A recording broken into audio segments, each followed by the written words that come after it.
The man who invented the modern world died broke and alone, in a rented room, talking to pigeons.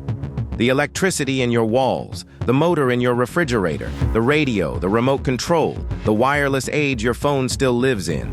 One restless mind saw it all coming first. His name was Nikola Tesla. Today, one of the most valuable car companies on Earth carries his name. He never saw a cent of it. When he died, he owed money to the hotel that found his body. And this was no accident. The most powerful men of his age, a rival inventor, a banker, and a younger pretender, each took something from him. The credit, the fortune, the future. And then the world was left to forget he was ever there.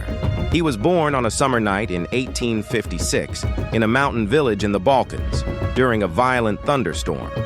As the story goes, the midwife called the lightning a bad omen.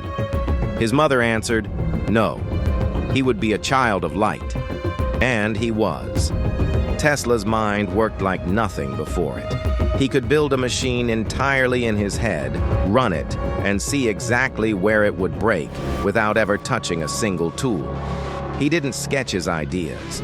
He saw them, finished, in the air. By his 20s, he was haunted by a single vision, a way to send power across whole cities using an invisible alternating current. His teachers told him it was impossible. He knew they were wrong. In 1884, he sailed to America with little more than a few coins in his pocket and a letter of introduction to work for the most famous inventor alive, Thomas Edison.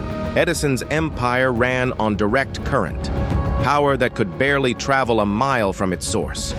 Tesla saw the flaw instantly. By his own account, he was promised $50,000 to fix Edison's machines, and he worked himself to exhaustion and did it. But when he came to collect, Tesla said, he was told it had all been a joke, that he simply didn't understand American humor.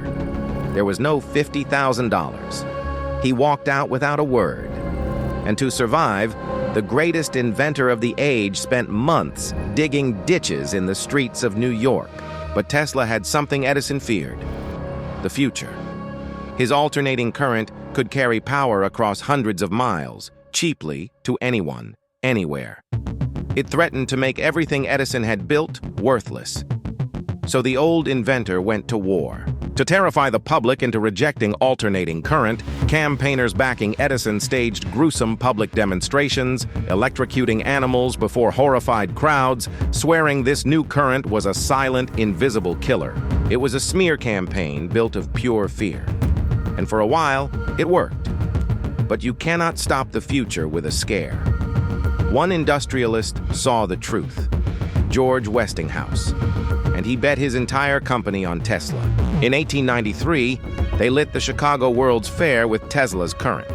250,000 bulbs blazing at once. More electric light than most people on Earth had ever seen in their lives. The crowd stood in stunned silence. Then they did the impossible. They harnessed the roaring power of Niagara Falls and sent it surging to a city miles away. The age of electricity had begun, and it ran on Tesla's design. It still does, in nearly every wall socket on Earth. And here is where the tragedy truly begins. Tesla's contract with Westinghouse promised him a royalty on every single unit of that power. As the entire world electrified, those royalties would have made him one of the richest men of his age, a fortune to rival Rockefeller himself. But Westinghouse's company was drowning in debt, and those royalties would have sunk it. So Westinghouse came to Tesla and asked him to give them up. Tesla agreed. As the story is told, he tore the royalty contract to pieces and walked away from a fortune to keep his friend's company alive. Whatever the exact truth, he had walked away from the greatest fortune of the age to protect a friend and the invention he believed in. Few men in history have ever given up more and asked for less. Free of the money he never seemed to understand, Tesla chased even bigger dreams. He built lamps that glowed without any wires. He sent signals silently through the open air. By most honest accounts, much of the technology radio was built on began with him. But while Tesla reached for the stars, a younger man named Marconi sent a signal across the Atlantic using technology that leaned on Tesla's own patents and took the credit, the fame, and eventually the Nobel Prize. The world crowned Marconi the inventor of radio. Much of it had been built on Tesla's work. Then Tesla conceived his masterpiece, the single idea that would destroy him. Officially, it was a tower for sending messages across the ocean without wires. But Tesla's real dream was far bigger and far madder: to pull power from the Earth itself and beam it free to every home on the planet. He found the one backer rich enough to build it, J.P. Morgan, the most powerful banker in the world. Morgan poured a fortune into the rising tower, and then, the story goes, he asked the one question that mattered. If anyone can pull this power from the air, he is said to have asked, where do we put the meter?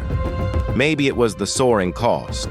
Maybe it was that you cannot build the world for something it gets for free. Either way, the money stopped, and the dream began to die. The half-finished tower stood abandoned, rusting against the sky, the grave of the greatest idea no one would let him build. Years later, it was torn down for scrap to help pay off his debts. From there, Tesla slowly slipped out of the world's view. The visions never stopped. Death rays, machines that could photograph a thought, energy to lift flying machines. But the money never came again. He drifted from one grand hotel to the next, each one a little further beyond what he could pay. Always impeccably dressed, always brilliant, always alone. He never married. He said his mind belonged to the world, and the world had stopped listening. In his final years, his closest companions were the pigeons of New York. He fed them every day in the park. He spoke of one white pigeon that he loved, he said, as he had never loved any human being. And when she died, something in him broke for good. On a January night in 1943, in room 3327 of a New York hotel, the man who had electrified the entire planet died alone, broke, and owing rent. He was 86 years old and all but forgotten. He was barely cold when the government moved. Federal agents seized every box of his papers, hunting for the rumored death ray he claimed could end all war.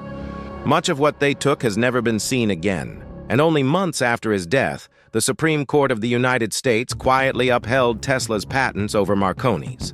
A hard-won vindication for the work the world had handed to another man. It came far too late for him to ever hear it, and the final irony would wait 60 more years. A new century, a new kind of car, silent, electric, racing into the future. And on it, a single name, Tesla. The man himself never saw a cent of it, but the world he dreamed of is the one we finally live in. Every time you flip a switch, charge a phone, or hear a voice carried across the air, you are living inside Nikola Tesla's imagination. He built the modern world and let other men put their names on it. The man who lit up the world died in the dark, not because he failed, but because he was the rarest kind of genius, one who cared far more about the light itself than about who got to sell it.